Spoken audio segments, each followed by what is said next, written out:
outstanding. Doesn't that give you optimism and hope for the future?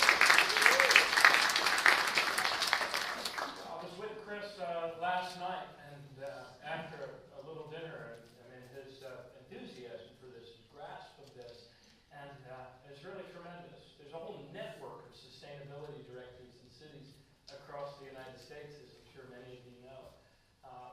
So I want to thank Mayor Dyer and his entire staff. Wish him the best in dealing with the incident that he has to deal with right now. I also want to thank Sarah Gutter for her generous introduction and also for her passion and her vision. Look, let me begin here. The Irish poet, John O'Donoghue, once wrote, "The heart, the fireplace, is the one area where nature in its elemental wildness is allowed to be present in the home. The heart was the place where the civilization, sensibility, and intuition of the people was handed down. Never in an analytic or descriptive way. It was always in the form of story."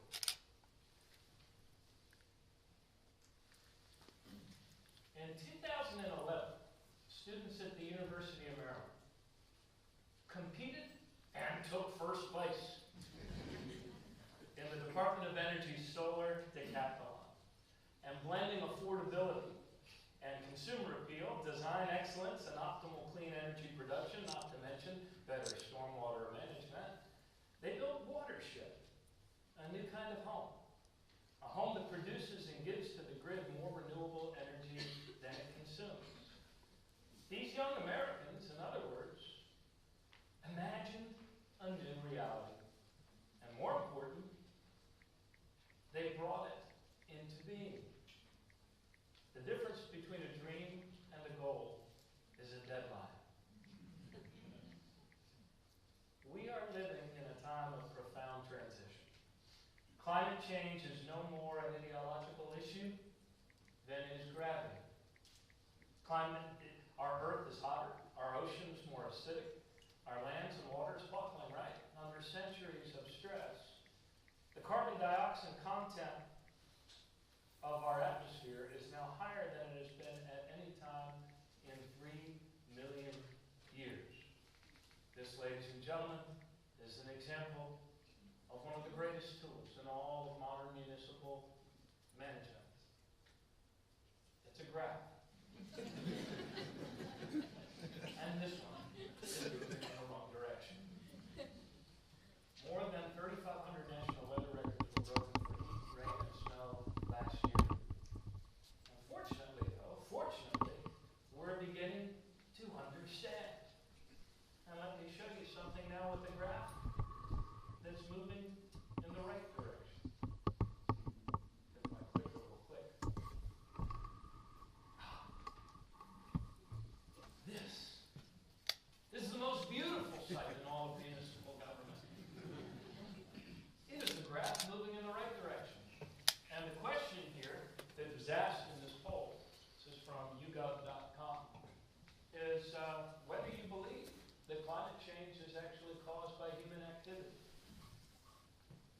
Now, only 35% of Americans over 65 believe that's true. But look at where it's going.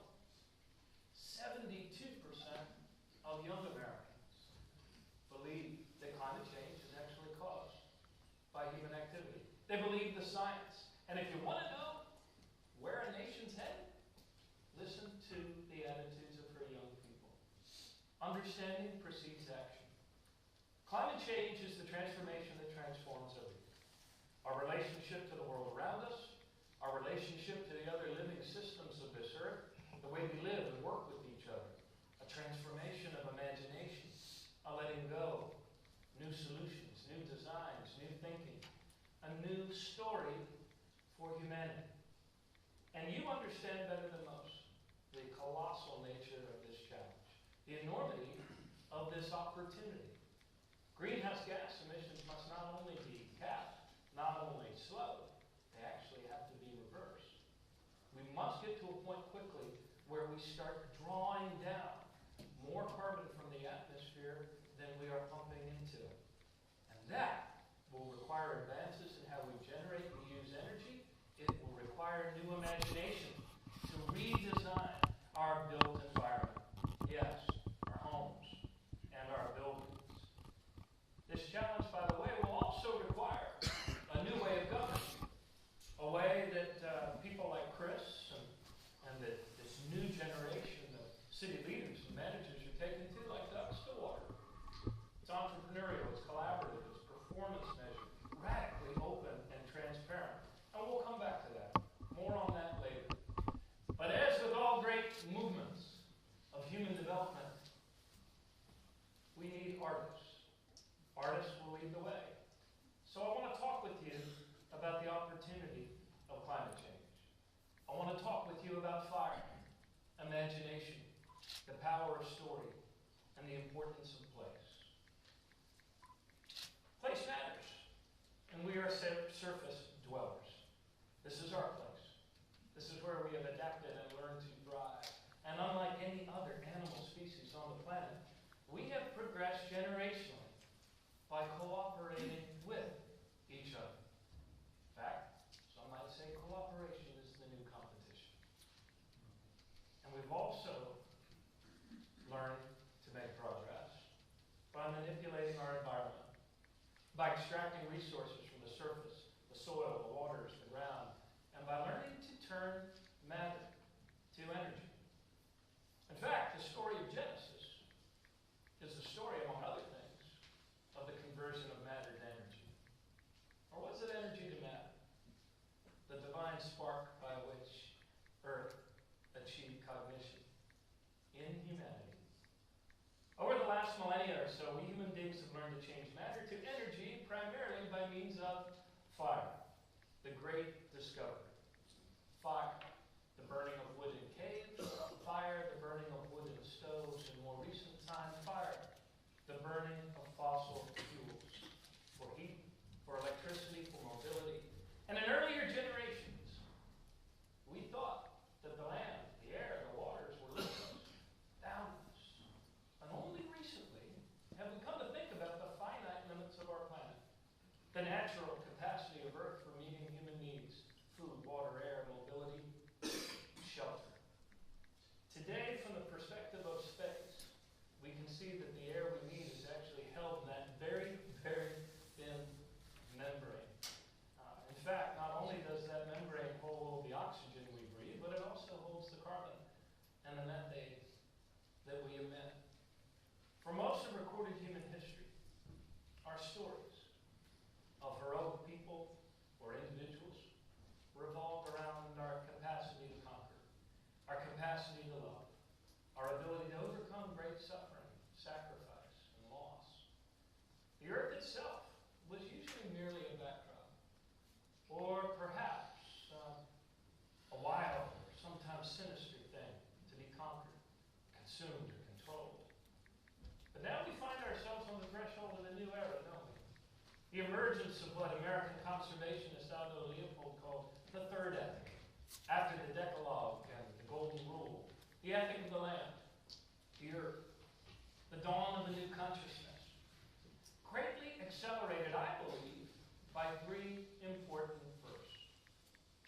Number one, for the first time in human history, we have seen ourselves from outer space as we truly are. A tiny blue capsule of light hurtling through a vast universe. Number two, for the first time, a majority of us now live in cities. That's never happened before. And third, for the first time, our fires, the exponential growth of our traditional ways of converting matter to energy, have now superheated the planet. We are now pumping so much carbon and methane into the atmosphere that we are literally melting the ice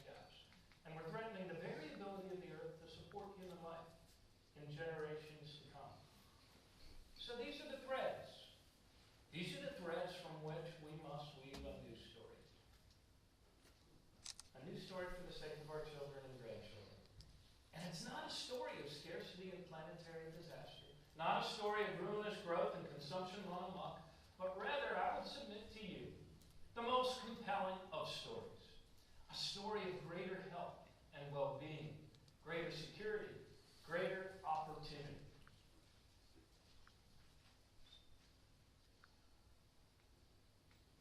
I'm not sure this is the slide I wanted. Oh, yeah. You remember Apollo 13? No? Apollo 13. Another tiny capsule of life hurtling through space. In this case, the lives within the capsule were 3 American astronauts.